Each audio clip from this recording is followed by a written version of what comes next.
Alright, this is another 10-minute video. I'll try to keep them in 10 minutes so that way the viewer's not wasting their time waiting for something to happen and all that for like a few seconds of, ooh, look at that. Now my most memorable CE5 memory was my first contact, which was about almost a year and a half ago. I was in Yakima, Washington. I was living in a place called Lakewood, which is like an hour south of Seattle. And I heard that the biggest places you see UFOs is in, national parks and Indian reservations. So I threw my ass out to the nearest, or not nearest, but furthest reservation. Oh, look at that. And it was in Yakima. I was 3 hours away from my apartment. I had forgotten I took my dog in there. She was sitting in the car the whole time. But anyways, I had played these tones that you're hearing right now. And I had,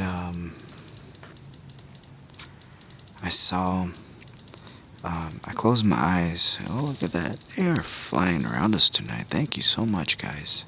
It's probably the same guy. It was a bluish-white light ship. A ship made out of white-blue light, hovering about 100 feet over my head. And it was not making a sound. It was windy. It was about twilight time, like half daytime, half nighttime. I did the tones. I closed my eyes. I kept thinking the whole time, the whole drive up there. I was like, I really wish to make peaceful contact with interstellar life forms. I really wish to make contact with interstellar life forms. I would repeat that in my head for about the whole 3 hours on the way over there. And when I finally parked my car off the side of the road there, that's when I saw my first ship.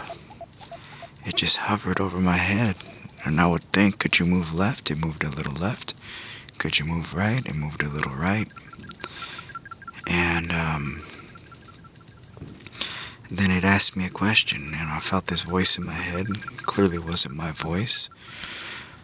It asked if it had permission to follow me throughout my life, from birth until death. And, I don't know if you guys don't know, but I out-survived all my friends that I went to high school with. I left to Washington State because of that. I really have no one back here in California to hang out with. I have my family, which is it, but everyone else is dead. I went through a military high school, so everybody who joined that school and graduated, you joined the military shortly after. It was called Southeast Academy. It's in Cerritos now. I mean, it was in Cerritos. Now it's in Norwalk. They moved it. So anyways, I was kind of bummed out about being the last survivor of my friends. A lot of them died in horrible ways, and some of them that survived did some horrible things. One of them being the Orange County serial killer, Itzcuaro Ocampo. Killed like 16 homeless people. And, all this stuff kind of accumulated and bummed me out. So I wanted to be close to nature, and I moved to Washington State. Hey, there you are. Thank you, buddy. And I just lost my train of thought. Yeah, so I threw my ass out there, and I really hoped for that to happen. And I saw him. I saw this ship. It asked me that question. I said, yes, I need friends, so it'd be nice to have you as friends. And I hung out with the thing for about 30 minutes. No one got out of the ship that I was aware of. At first, I really, really, really wanted I was standing by my car, and half of me wanted to run in my car and drive away as fast as I could. But then the other half said, this is what you asked for, dude. And here it is. UFO right in front of your face. And so I accepted it. I stepped away from my car to show them I wasn't afraid. I really was afraid. I'm pretty sure they could sense it. I got the sense of this overwhelming feeling of love from the ship. The kind of love that a parent has for their children. And it made me feel a lot more calmer. So when I stepped away from my car, the shaw wasn't afraid. I smiled and waved hello. And I stood there for about a good, like I said, half an hour before I decided, it was time for me to go home. It was a 3-hour drive. I looked at the time, it was about 10. So maybe it was longer than 30 minutes, but it felt like 30 minutes.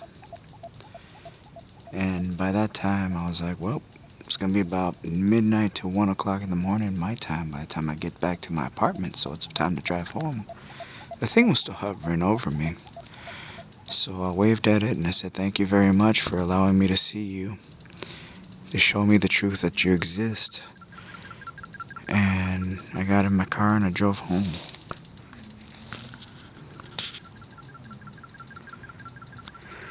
That whole drive home was really nice. Things got a little different after that. It's hard to... I was raised super religious, so can't really believe in much superstitious stuff when you're Catholic and all, and this changed everything. That light you're seeing is my infrared floodlight. I'm aiming it straight up in the sky so they could see me. I usually flash a green laser beam all the time, but I have a feeling that kind of annoys them, or if not, that kind of points them out.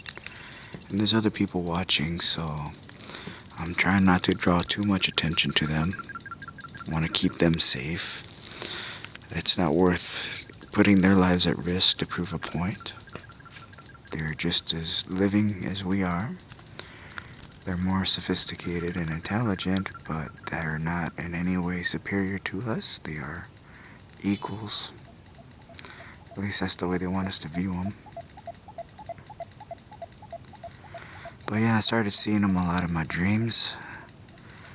And if it wasn't in my dreams, I would kind of wake up to beings in my room. I'll get in more details about that in another video. Not tonight. But yeah, that's kind of a little bit about myself.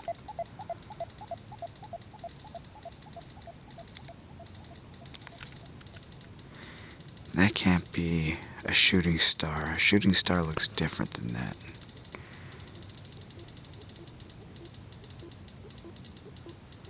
Man, they're hauling ass tonight. Usually they don't fly that fast. Maybe they're trying to show the audience something. I really want to see them hover above me again. That'd be awesome.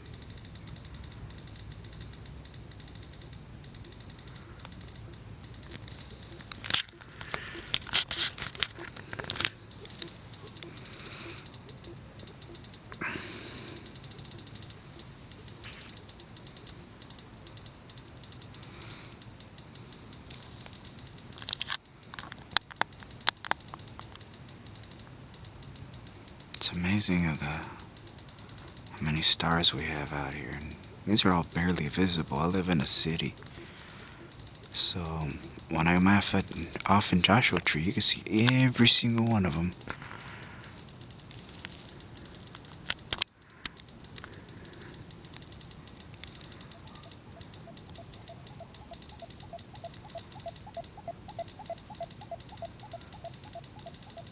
Tempted to use the laser beam just to kind of try not to annoy them, but I also want them to see where, I can kind of see where they're at.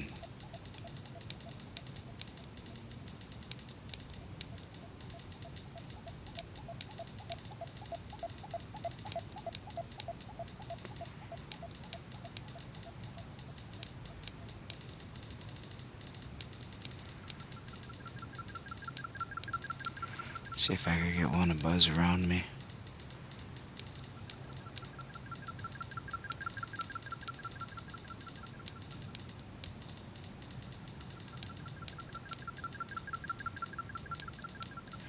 Oh, we're at the 10-minute mark.